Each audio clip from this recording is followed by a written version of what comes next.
In this episode of the Locked On NBA Big Board podcast, as you can hear, my voice is struggling, but we have breaking news and a special guest. Well, I don't know if I should call her a guest at this point, but we have Krysten Peak here to talk about AJ Dybantsa's big decision to go to BYU. So stay tuned to hear our thoughts.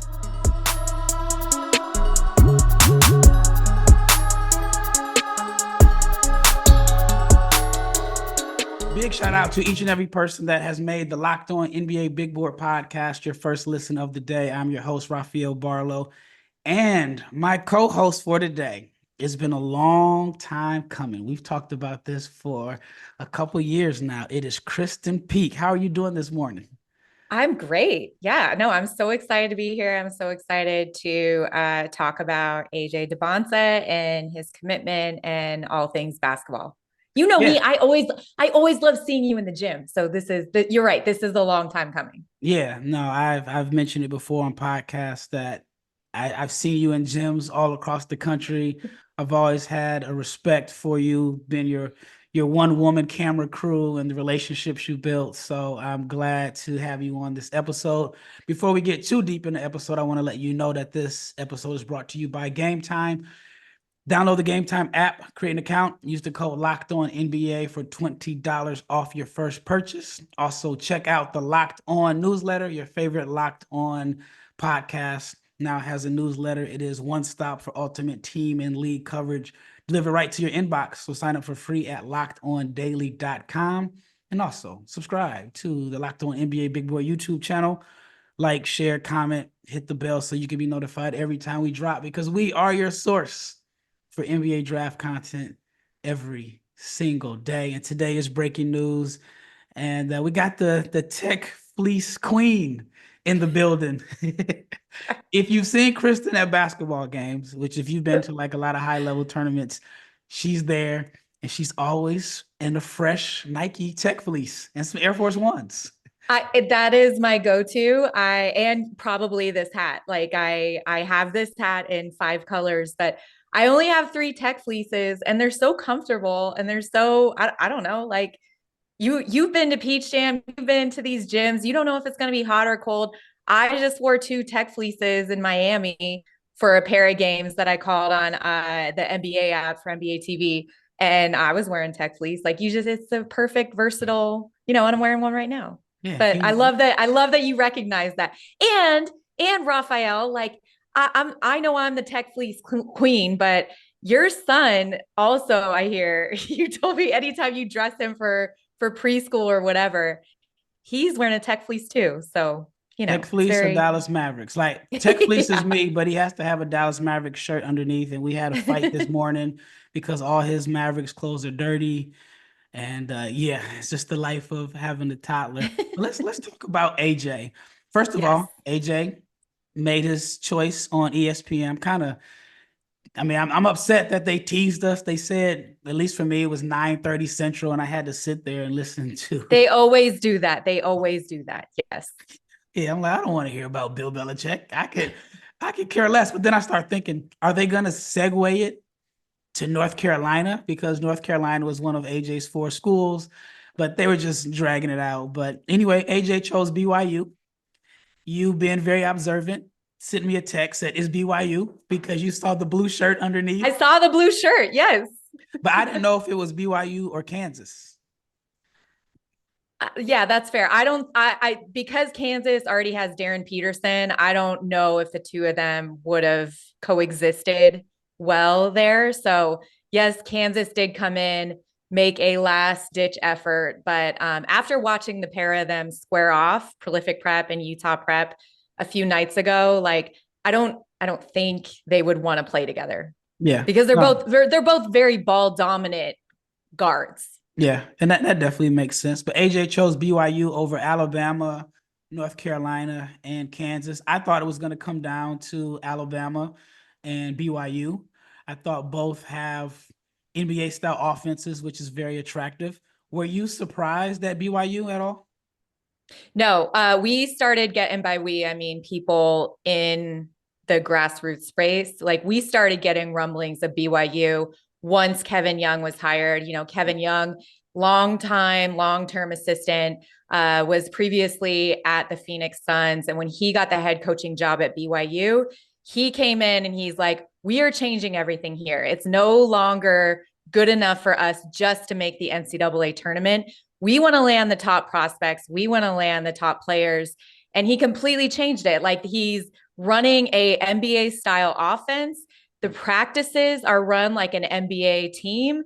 And it is night and day difference from when I went to BYU at practice last year to when I went 4 times, in the fall to see Yegor Dettman this year. Like, it's very, very well run.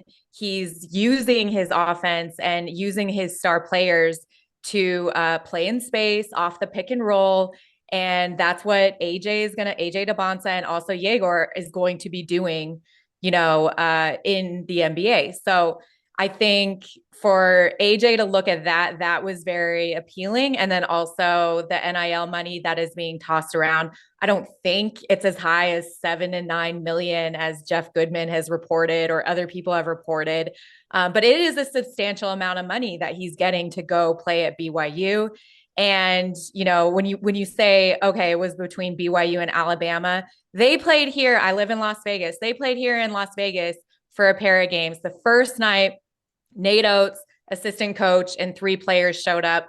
The very next night, it was a BYU assistant coach. So you knew that it was going to be either one of those 2 teams that were going to be in the mix, and it's BYU. And this is a massive recruiting win for Kevin Young in his first year as head coach. Do you think all the chatter from like the crystal ball saying that BYU isn't much of a lock, do you think that was just to build suspense? I do. I think that there was a lot of smoke there. And I mean, the fact that BYU has been the favored landing spot since this summer, on the ground floor, I think, Travis Branham removing his crystal ball prediction to build some suspense was very calculated. And I enjoyed it. I enjoy the drama.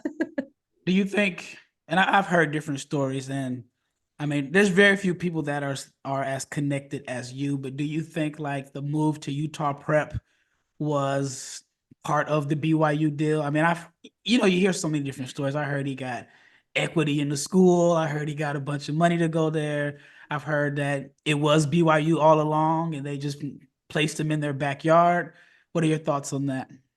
I will say this. I don't think it was a done deal when he made the move to Utah Prep from Prolific Prep, where he was in Napa, California. You have to remember, AJ Dybantsa is from Brockton, Massachusetts. He's from the East Coast. So he played his junior year, which is really his sophomore year because he reclassed.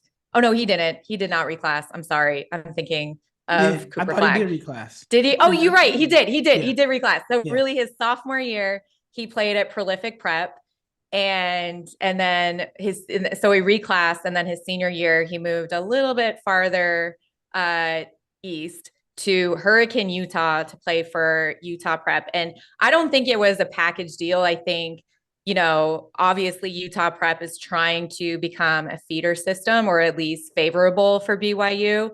I don't think it was done at that moment. I think they said, hey, we would love to be in the mix. And when AJ arrived on campus, before he arrived on campus at Utah Prep, he took an unofficial visit to BYU. That's when he first met Kevin Young and the coaching staff. And so there was just a familiarity there. And then, this is a team. This is a coaching staff. It's a fall ball event in Las Vegas, the Border League, and they roll 4 coaches deep for all his games. Like, that's showing that you're serious about someone, that you really are locked in, that you want them. And we haven't even talked about the fact that they're also bringing top 25 center Xavier Staten, which, the 2 of them, I don't know if they've ever played together, but they're going to be incredible together, just in like the point forward, the guard forward sort of situation. Yeah, no, I'm looking forward to watching them.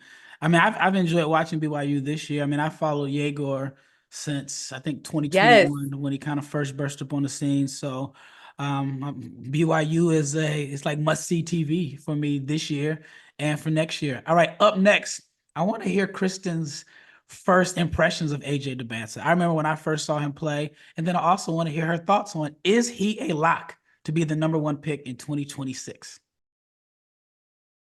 Get ready to tackle the NFL action with FanDuel, which is America's number one sports book. Right now, new customers can bet $5 and get $150 in bonus bets if you win. The FanDuel Sportsbook app gives you everything you need to place live bets on the NFL, and it is all in one place. So when you get a hunch in the middle of the game, you can check out the latest stats, view live play-by-play, and so much more.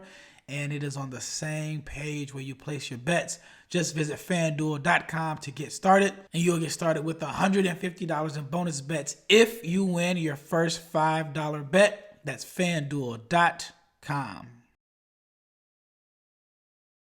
Second segment. So I want to hear your first impression of AJ. When did he jump on your radar? Because I remember the first time I saw him play.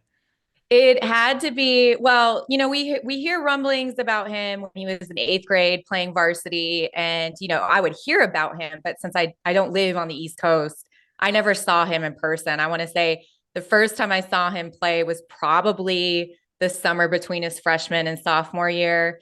And when he was kind of getting on the radar at USA basketball, I think it was the U16 tryouts. That was the first time that I got a chance to sit down with him and interview him and get to know him as a kid, get to know him and his family. And then he just came alive at Peach Jam that summer. He was playing up 2 divisions at the time and was just unbelievable. You could already see, the makings of a great player in terms of his length. I think his hesitation is one of the hardest things to guard in high school basketball. And now that he's a senior and you see him playing on the grind session, there are moments where it just looks so easy for him that he's bored. And I saw the same thing with Anthony Edwards in high school, which I'm sure you probably saw too. There were just moments where it's just like, okay, can we move on? Like, this is getting too easy for me. But every step of the way, he has found ways to add to his game. Even when we saw him play Darren Peterson a couple nights ago in prolific prep, he missed the 2 free throws there with a minute to go. So his free throw shooting continues to struggle from the free throw line. And that's something that he's really kind of honed in on. And even after one of his games here in Vegas, he walks off the court and his dad said to him, he almost had a triple double. And his dad goes, "You missed 2 free throws and 5 threes." And that's what he was focused on. Not the 10 assists, not the 12 rebounds, whatever it was. It was like, you missed this. What do we need to do to get you better? That sort of thing. So I've met his dad once, and it's definitely tough love. It's definitely tough love there. My first time seeing him, it was interesting. So I want to say there were a bunch of players here in Dallas doing pre-draft. And I think it was somebody that was connected to Gigi Jackson. And Gigi was here doing his pre-draft. And they mentioned, like, there's this kid that you got to check out from the Boston area.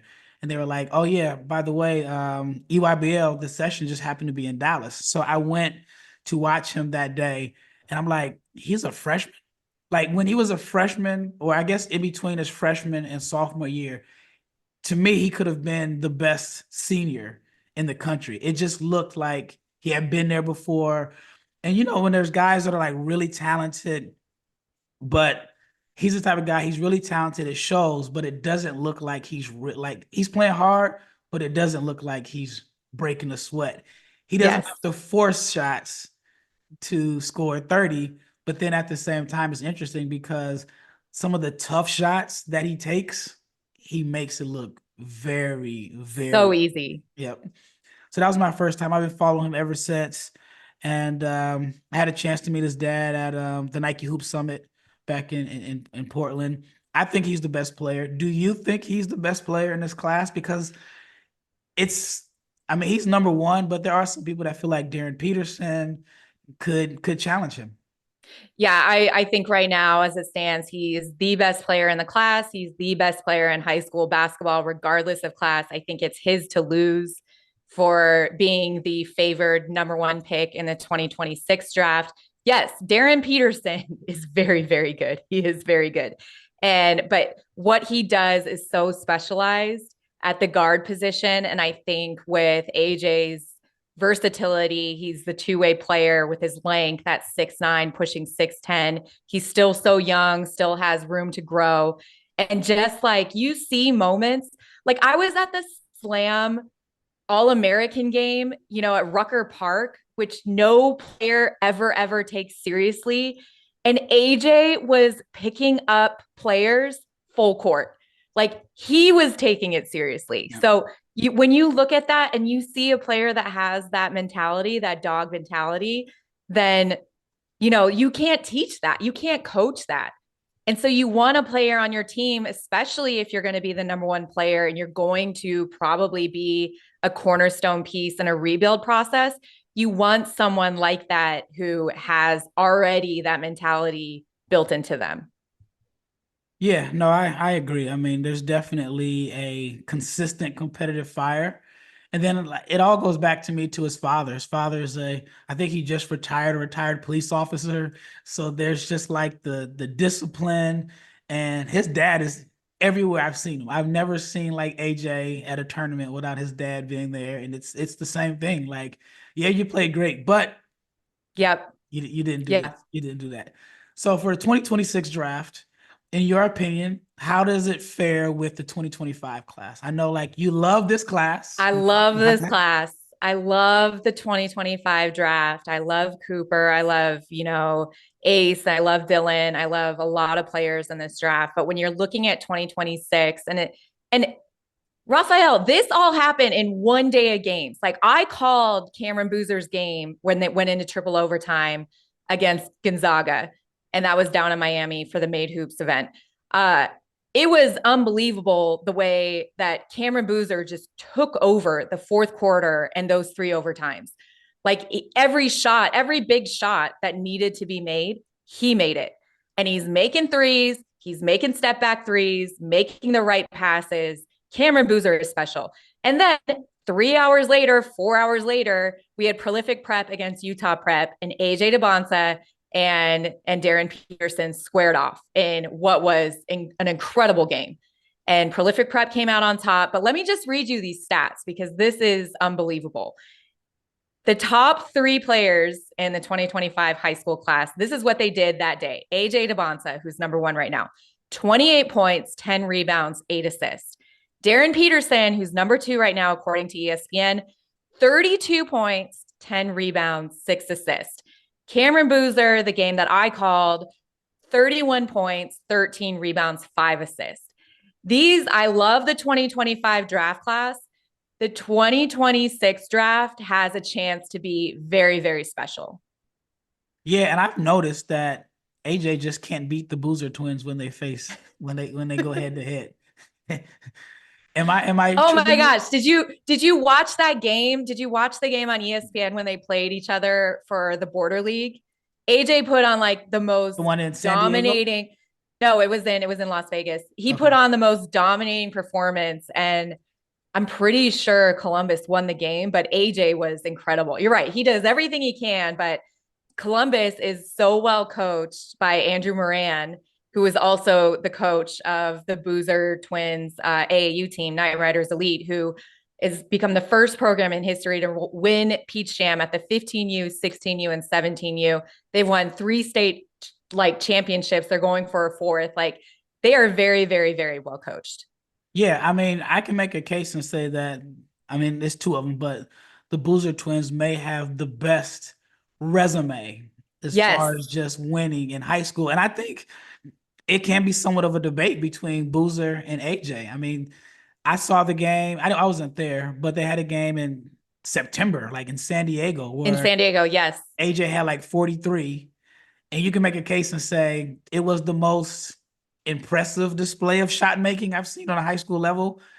But Cameron Boozer was dominant inside, outside, blocking shots. He knows how to win. That is the bottom line. Both of them, both Caden and Cam, know how to win. And that is something that like a lot of us, like people like you and me, like in the draft space, we don't talk about enough because when NBA teams are looking at players, if you don't know how to win when it comes crunch time, then and you've never been there before, then how are you going to help my team win? Yeah. Do you know what I mean? So there is value in the fact that these two players have found ways to win at every level of every game in high school. Yeah. All right. Up next, I want to hear. I'm gonna put her on the spot here. I want to hear Krysten's player comps for AJ because I've seen T Mac, I've seen Shea Gilgeous-Alexander. I want to hear her comps, and then I want her in her own terms to describe his game. Stay tuned. Before we get into the last segment, I want to talk about my favorite app when it comes to purchasing tickets, and it is GameTime.com. What I love about the GameTime app is that it's not only for just sporting events, but it's for concerts, comedy, theaters, and more. GameTime has all-in pricing. Just toggle the feature on the app, and you can see the total upfront with no surprise fees at checkout. Also, Game Time gives you a panoramic view of your seat so you can see exactly where you're going to be sitting and your view, and it's right there in the app so you know what it looks like before you buy. And Game Time has the lowest price guarantee. If you find something cheaper, Game Time will credit you 110% of the difference, and your purchase is covered with the most flexible customer service policy in the ticketing industry. So take the guesswork out of buying tickets with Game Time. Download the Game Time app, create an account, use the code locked on NBA for $20 off your first purchase. Terms apply, but again, create an account, use the redeem code LOCKEDON NBA for $20 off. Download Game Time today. All right, last segment. This has been fun. I mean, it's going by fast. So, who is your NBA comp for AJ? Okay, I'm gonna say this, and I know AJ took his Alabama visit. He didn't necessarily like this comp, but he reminds me a lot of Brandon Miller in the sense where very raw prospect, loves to play above the rim, can put the ball down, has the shot creation. I think he's maybe a better guard than Brandon Miller, but has that length and versatility. And if we're looking at side by side comps, I think that's a very good one. You know, you hear T Mac, you hear Kevin Durant, you hear all of that because of his size and skill set. But if we're looking at solely based younger prospects, I think Brandon Miller is a good comp. And people are like, "Oh, what do you mean Brandon Miller?" I'm like, "Are you forgetting he was the number 2 pick in the draft? He's going crazy in Charlotte and was runner up, I think, by a mile for rookie of the year behind Wimby last year." So, what do you think? Who's your comp? I'm going with Shea Gilgeous-Alexander, like Okay, I love Shea. Yeah, a taller Shea. Yep. yeah, a bigger version. Just the way I mean, Shea is unique because his game is so like I don't know, slippery if that's a word to describe it. He just slithers. He has a diet of tough mid range shots. I think Yep. AJ's more athletic and he's obviously bigger. But if he's Shea, I mean that's a definite win. The Brandon Miller one, I mean, I guess like positional size, I could see it. But what's crazy is at this time 2 years ago, Brandon Miller was divisive. I remember saying that I thought Brandon Miller was going to be number two, and they just tore me apart on social media because everybody loved Scoot at the time. Yeah. But I think I'm a huge Brandon Miller fan. I wonder if and it's in comparison to Brandon Miller. You saw Brandon in high school. He loved to shoot mid-range jumpers. He did a lot of his work in the mid post. Goes to Alabama. Nate Oates is like, nope, this is not what we're doing here. Threes get to the rim, very NBA friendly. Do you think BYU is going to give AJ the freedom to shoot the heavy mid-range pull-ups, or do you think it's going to be more so of the shot diet that NBA teams want to see from him?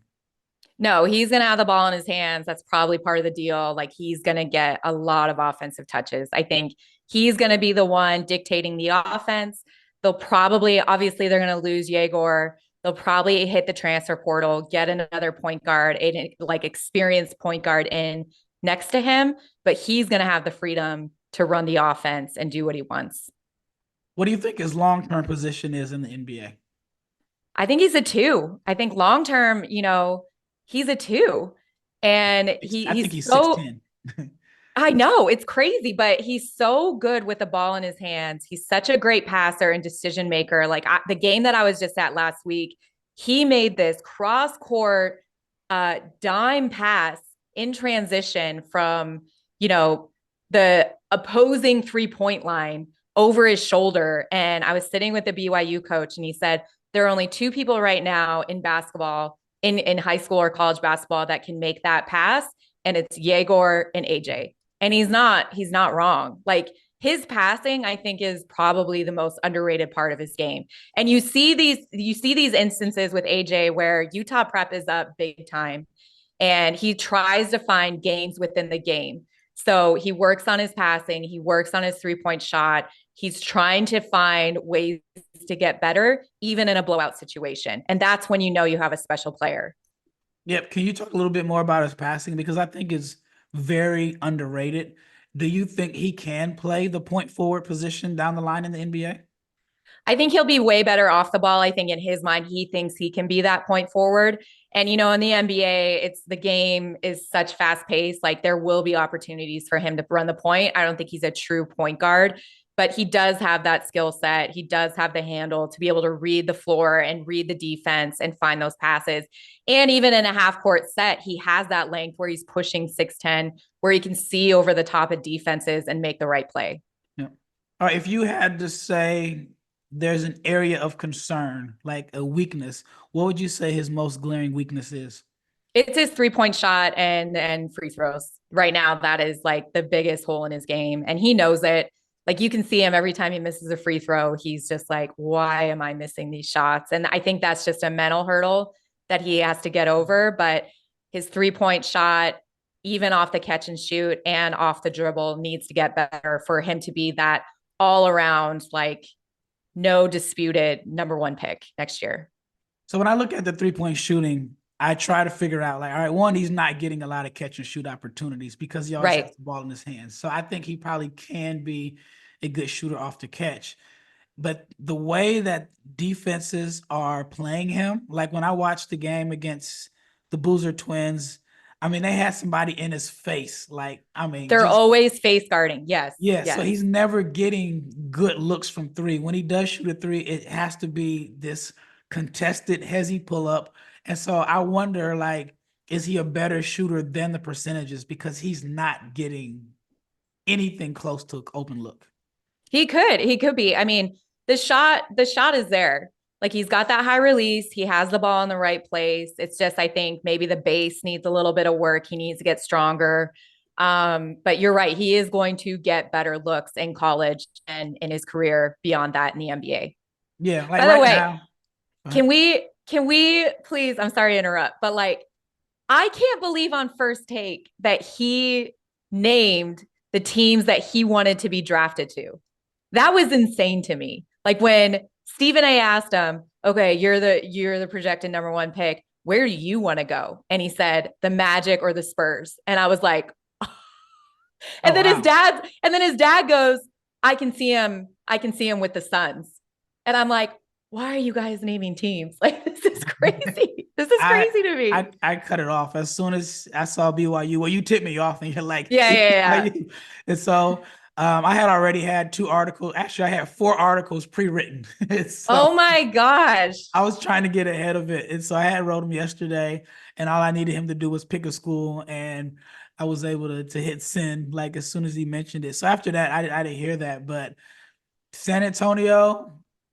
Actually, you know what? San Antonio might be realistic because I think they own the Hawks picks.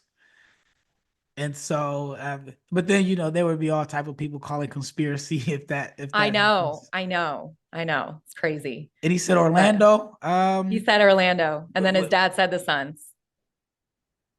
yeah, Orlando. I mean, they're playing so good, and then Franz got I hurt. don't think they would be there like Yeah, next year unless they go complete tankathon. But yeah, I just can't believe he named the schools, by the way, or named the teams. yeah. Oh yeah. Anyways, Plus, it's like years down. We still got this 2026 draft, so we don't know what can right. happen between now and then. Well, that wraps up this episode. It has been fun. It definitely won't be the last time. Like I said, it's been a long time coming. Actually, before I get into this, I want to tell you the first time I met Krysten. I want to say it was probably 2015. She didn't remember me. I think you had just started at Yahoo, but you were always there at like the games in Vegas. I was traveling with API. Remember that team? Yes. With Terrence Ferguson and Oh my gosh. Trajan You were with Duvall. them? I was with them. Yep. I didn't last the whole season. The money stopped coming, so I had to I had to quit. And then it was maybe, was it 3 summers ago? I went to Vegas. I was at Impact, and I came to do a interview with Blake Wesley. Yep. And you were there, and you beat me. And of course, sometimes you're like, "Dang, somebody's already here doing covering the same thing." And you were so nice. It wasn't competitive. And you know how, like in this space, it can get competitive. People can get territorial. And we ended up like chopping it up. And you did your interview. I did my interview. We ended up, that was my first time meeting Anthony Fields there Oh, yes. with Yes. Clutch. And I mean, there's been times where we've been on three-way calls together. But again, I've always just admired how you are everywhere. I mean, I've seen you in tournaments in Fort Worth, in Vegas. It's just I've seen you all over the place, and so I'm Stay in the glad gym. to have That's you with the Locked On team.